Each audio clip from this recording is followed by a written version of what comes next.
Mike B. That is a good man. He helps calm us out all the time. He called in a silver alert, I'm pretty sure, on me tonight, which I thought was bullshit. But other than that, he's a good dude. So we're all good now. Everybody left our town. All the folks from Barrett-Jackson are gone. The folks from the Open are gone. Super Bowl people are gone. I've got friends back east, and they're like, man, isn't it great when the Super Bowl is in your city? I'm like, no. It's like there's a greatest barbecue ever thrown right in your backyard, but you ain't invited. It's like you look out there and go, I think that shack, that might be Beyonce, and I think they're roasting a pig. Honey, you want to go to Arby's tonight? But we got the holidays over. I didn't like the holidays. I don't know if you guys had good holidays. We went to Wichita, Kansas to see my in-laws. And that's not the worst part of the story. we went from Southwest Airlines. We flew out and we got there. And, well, you know what happened to Southwest Airlines. I don't know if you saw their new slogan. It says, want to get away? Tough shit. I just don't understand, like an entire airline could go down because of one snowstorm. One snowstorm and that entire airline went down faster than a Kardashian in the NBA All-Star game. You ain't like that, it's gonna get a lot worse. You know, we were there, my wife and I and our 2 teenage daughters had to rent a car and drive 17 hours back to Phoenix.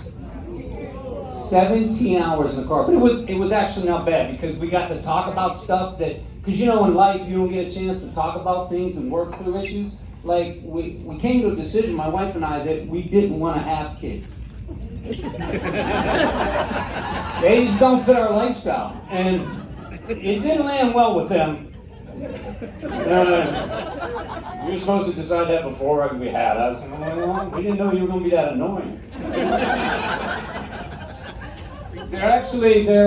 We became empty nesters a year and a half ago, and it's amazing. Absolutely amazing. The day they left, I swear to God, we walked them to the door, because Uber was coming. We're going to college, not Nam. Uber can take them. So we closed the door, and I swear to God, a unicorn ran through the backyard. Butterflies, I didn't know we had butterflies. Butterflies in our kitchen, one of them landed on my shoulder. I petted, where's a good little butterfly? You're a little good bud. And sex in every room of the house. Till your wife gets home.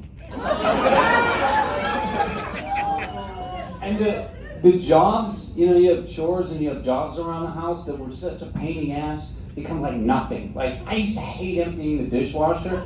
My wife's like, can you empty the dishwasher? I'm like, oh yeah. Coffee cup, spoon, coffee cup, fork.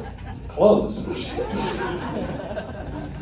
And the trash, we used to have like trash used to be to kids like a game of Jenga, like how far they could stack this up. Now it's just empty wine bottles with like Chinese takeout put in there so that shit doesn't clink when I take it to the club.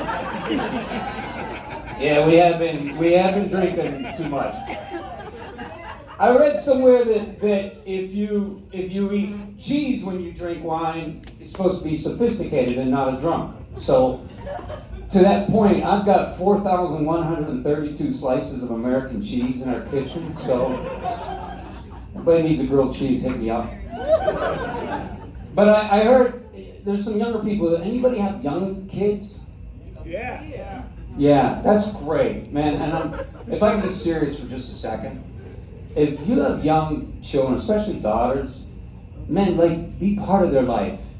Be present, because when they get older, you're not going to want to.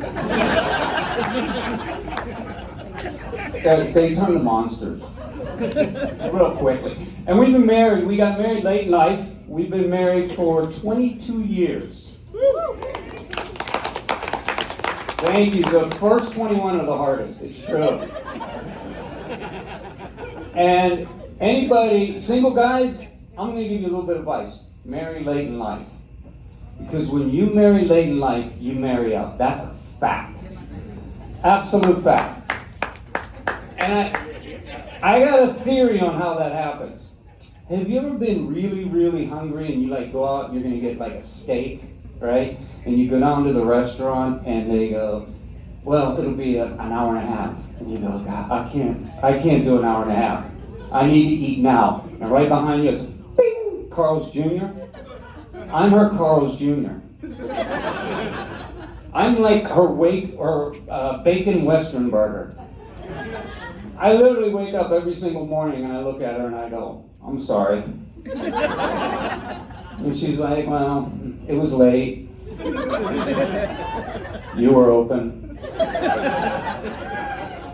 There wasn't a line. It was a little bit, there wasn't a line. But our kids are now in college and they come back and they're so different, right? Because before they were just arrogant, but now they're getting educated, so they're also annoying. And my youngest, they blame us for global warming. I don't mean us, all of us. I mean just my wife and I. And my youngest said to me the other day, she goes, because of you, what you're doing to the planet, we're gonna have to pay for it. We're going to have to pay for what you've done to this world. And I said, good, because so far you haven't paid for shit. I'm Mike Yarnell, thank you so much.